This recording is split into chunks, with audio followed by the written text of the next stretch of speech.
मैं आपको जो खुफिया कलिमात है ना, आज मैं वो कुछ बयान कर दूं।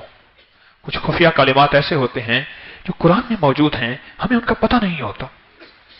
लेकिन पहले ये वादा करें, इस दुआ को मैं भी सीखूंगा, आप भी सीखेंगे। मसनून दुआ, हर मसनून दुआ की किताब में आम, हर जगह लिखी हुई आम और ताम होती है, आम और ताम होती है, बिल्कुल आसान, बिल्कुल आसान। इस दुआ को याद करें, इस दुआ को हिफ्ज़ याद करें और इस दुआ को पढ़ें और इस दुआ को अपनी जिंदगी का मामूल बनाएं, अपनी नस्लों को सिखाएं।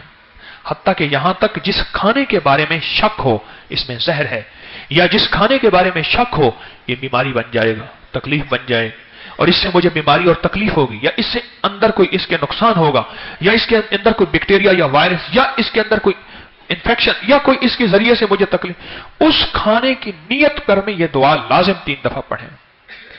आऊज़ु बिकलिमातिल्लाहि ताम्माति मिन शर्रि मा खलक। बस ये छोटी सी दुआ है। मौला तेरी पनाह, तेरी छतरी, तेरे उन खुफिया कालिमात से जो तेरे इल्म में है, तेरी मालूमात में है, उन मुबारक कालिमात की बरकतें चाहता हूं कि मुझे मखलूक के शर से बचा दे। बीवी है तो शौहर, शौहर है तो बीवी। मौला औलाद मैंने बड़ी आसों उम्मीदों से ली थी, पर आज यह मखलूक मेरे लिए शर का, जिल्लत का और गुमराही का और मेरी बेसकूनी का जरिया बन गई है। मौला मुझे इसके शर से बचा दे, इसकी खैरों को मेरे लिए मुकद्दर फरमा, मुझे इसके शर से बचा, शर से बचा। इंसान बड़ी आसों उम्मीदों के साथ बात सोसाइटियों में जाता है।